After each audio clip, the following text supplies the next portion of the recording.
Hi, Sherry. Hi, how you doing, Chef Graham? Good. I'm awesome. How are you? I'm doing pretty well. I was just running around getting my preschooler settled, and now I'm good, and I'm ready to Oh, talk to you. I have preschool camp starting this week Yes, we for have ours. that Yeah. right now. Where Yes, I Where are just you picked at? them up. I am in the San Francisco Bay Area. Ah, okay. Well, in Chicago, so Right. yours probably costs Yep. more than ours does.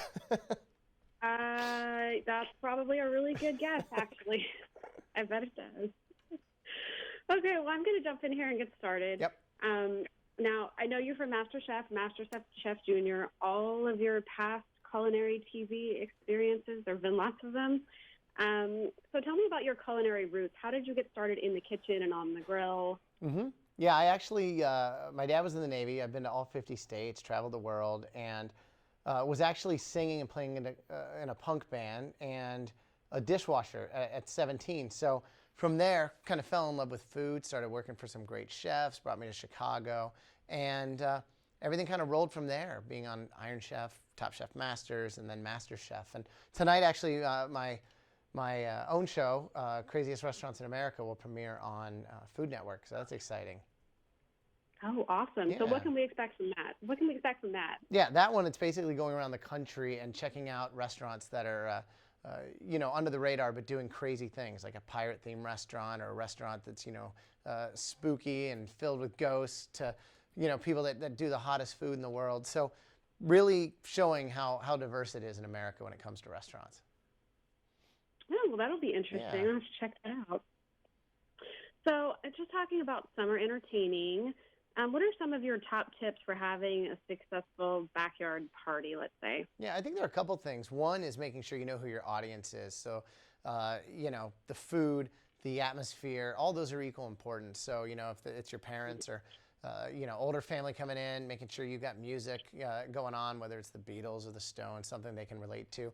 Younger people, same thing, whether it's stuff that's on the radio right now, but stuff that sets that tone. And then the food, doing something that people understand, but doing a new twist on it. That's what I've done here. So I've got my version of chicken with a watermelon and olive salsa, the Graham burger with a brie fondue and roasted onion and watercress, Mm. and then also what I'm pairing them with instead of just like a warm beer or glass of lemonade. I've got Mike's Hard Lemonades doing their flavors of America. We've got the hard apple cider, the peach, black cherry, and those go well with the food as well. So I think it just makes for a really cool time that everyone can enjoy that backyard experience.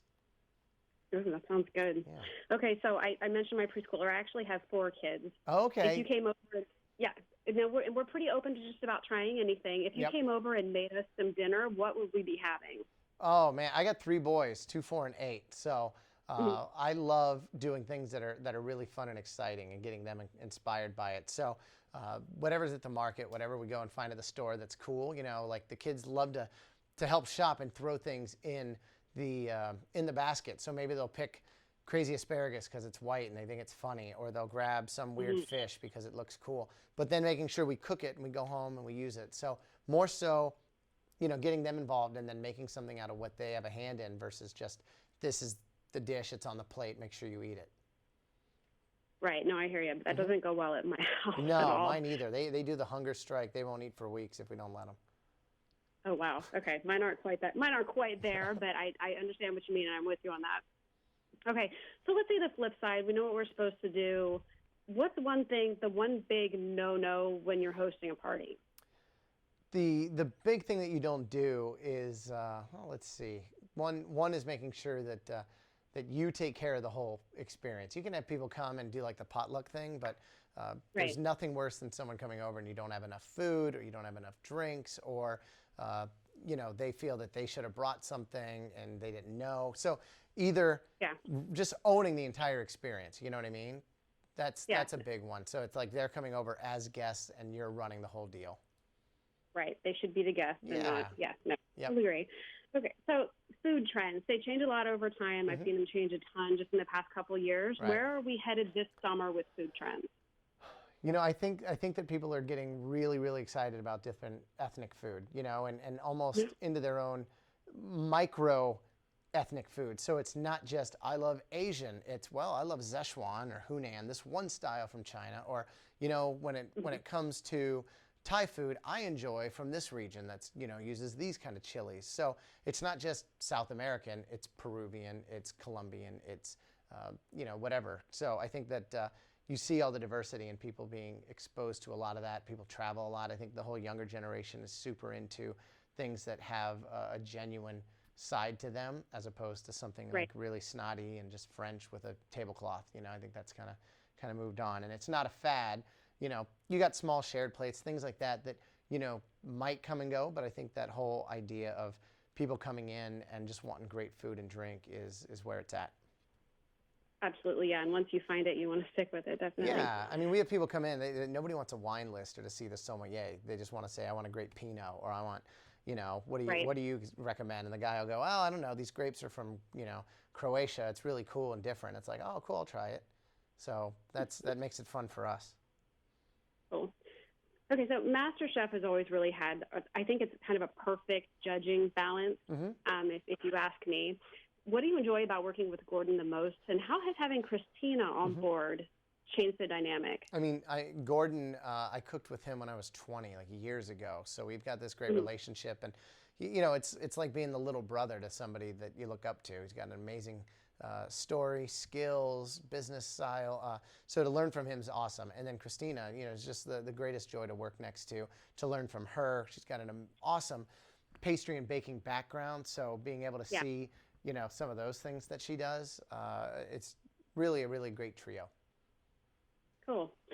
Okay, now a few of my friends are really big fans of yours. My friend Anna says to tell you that you look fantastic. And what lifestyle changes have you made to keep looking fantastic? I think the big things for me are trying to keep running and staying active, but not, you know, forcing myself to do 1 hour or 5 miles, but really going out and just doing until you feel good. And if you need to go climb a tree or go, you know, jump and on the jungle gym with your kids and do a bunch of pull-ups, like things that you would naturally do, as opposed to just being locked in like a little chamber room of exercise equipment.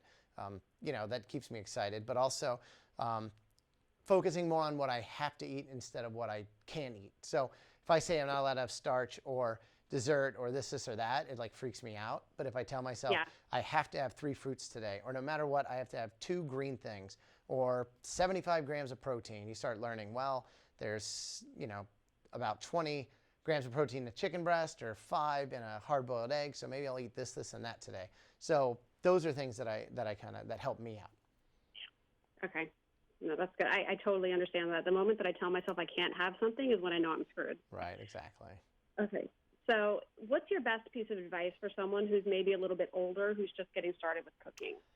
To unlearn everything you've been shown before. You know, I think that it's the same as art, music, poetry, writing, whatever it is that you like to do that's a form of expression, and think of cooking as the same way.